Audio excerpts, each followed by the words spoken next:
1,654 crore fashion fraud? ED's biggest crackdown on Myntra. Imagine you open the Myntra app on your phone, pick out a pair of branded jeans, smile at the discount, and hit Buy Now. A few days later, the delivery boy rings your doorbell. You receive your order, completely unaware that behind those jeans lies a massive scheme involving illegal transactions worth 1,654 crore. And now, that same doorbell has turned into a knock from the Enforcement Directorate, ED. A full-blown raid is underway. Today, we dive deep into this shocking case.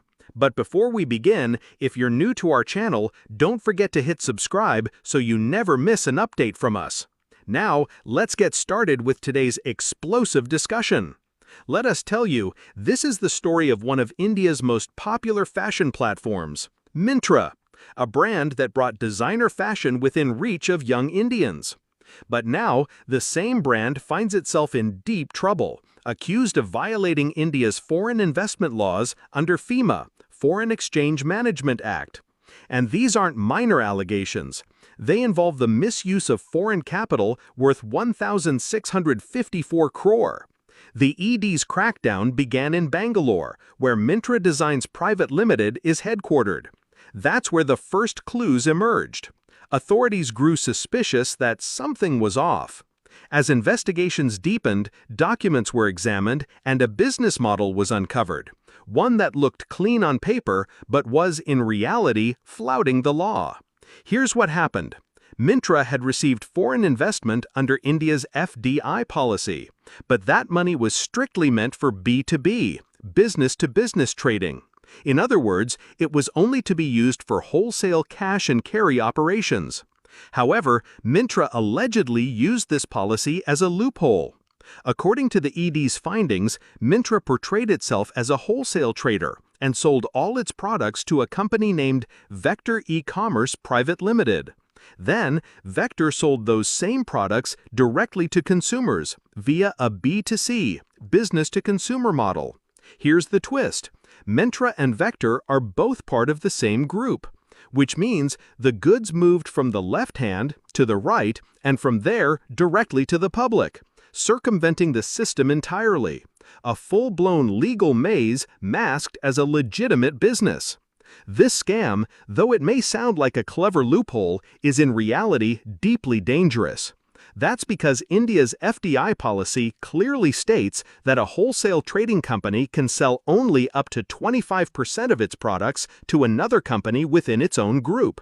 But Myntra allegedly sold 100% of its products to a group entity, blatantly violating the rule. It's like being licensed to sell water and secretly running a liquor business instead. Now, the Enforcement Directorate has filed a case under Section 16(3) of FEMA, a section used specifically for companies misusing foreign direct investment. This means the matter is no longer just about paperwork. It could now lead to penalties, asset seizures, and possibly arrests. And this probe won't stop at the company alone. Directors, partners, and everyone involved are now under scrutiny. What makes this case even more serious is the fact that Myntra is not a small player. It is one of India's largest online fashion platforms, with millions of users shopping through its app every day. Its brand was built on that trust, spreading to even the remotest corners of India. But now that the same brand stands accused of misusing foreign capital, the issue is not just legal, it's also a matter of ethics. This also raises a critical question. How was such a massive violation hidden for so long? Was it just technical manipulation or a deliberately crafted business model? Did Myntra's top management fully understand the legal consequences of their structure, or will they now try to escape by calling it a legal oversight? These are the questions now facing Myntra and possibly the entire e-commerce industry. ED sources reveal that this wasn't an accidental slip-up, it was a well-planned strategy. A calculated scheme where goods were transferred from one company to another to make it appear as wholesale trade, but in reality, the products reached individual customers, making it a retail operation in disguise. And at the center of this tactic was the use of hundreds of crores in foreign capital, allegedly in clear violation of Indian government regulations. The ED is now investigating who exactly profited from this entire setup. Who was involved in authorizing this structure? Was it limited to one department, or did it have the approval or involvement of top-level management? And the most critical question, is Myntra the only company using this model, or are other e-commerce platforms doing the same? As the probe deepens, Myntra's troubles are mounting. It's no longer just a question of paying a penalty. ED is also considering re-examining the company's bank details, foreign fund flow, and financial audits. There is even talk of taking the matter to court and making it a legal precedent. This controversy is bound to impact Myntra's brand value. The users who once trusted the platform for seamless shopping may now start asking tough questions. Is this brand only glossy on the outside while hollow on the inside? Will Myntra too be remembered as yet another corporate betrayal, just like so many others before it? The coming weeks could define whether Myntra can recover or whether this becomes a cautionary tale for the entire e-commerce industry. This entire case gives us a crucial lesson. No matter how big a company is, if it ignores the rules, the law will eventually catch up. India's business environment is now moving in a direction where transparency and accountability have become the true markers of brand value. Yes, the government has liberalized FDI norms in recent years, but it has also ensured that no company can misuse those policies. The Myntra case makes it clear that clever loopholes and technical manipulations will no longer be tolerated. Now the big question is, how will Myntra emerge from this crisis? Will it acknowledge its mistakes and work toward a resolution? Or will it get entangled in a legal web and risk its brand reputation?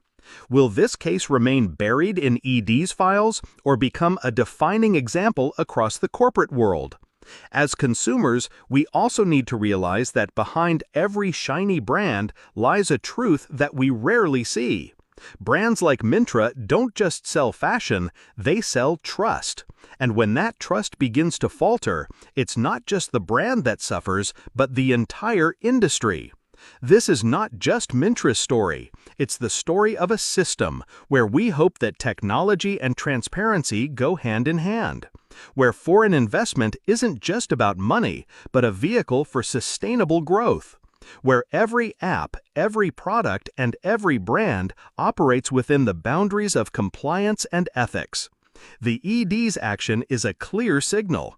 India's business landscape will no longer thrive on shortcuts. It will thrive on rules, clarity, and honesty. And as consumers, investors, and citizens, we must welcome and support this transformation. Something new. Do not forget to like and share this video so that this information can reach others as well. Your likes and shares are a source of inspiration for us. If you have any questions or suggestions, please let us know in the comments. It will be our honor to answer your questions and listen to suggestions. And yes, if you like our content, subscribe to the channel and press the bell icon so that you stay connected with every new story. Thank you. GRT Business YouTube channel sources, news from various news agencies, opinion polls, and other public sources. We try to ensure that every report and summary is accurate and verified, but we are not responsible for any dispute or error. Our aim is only to provide you with accurate information.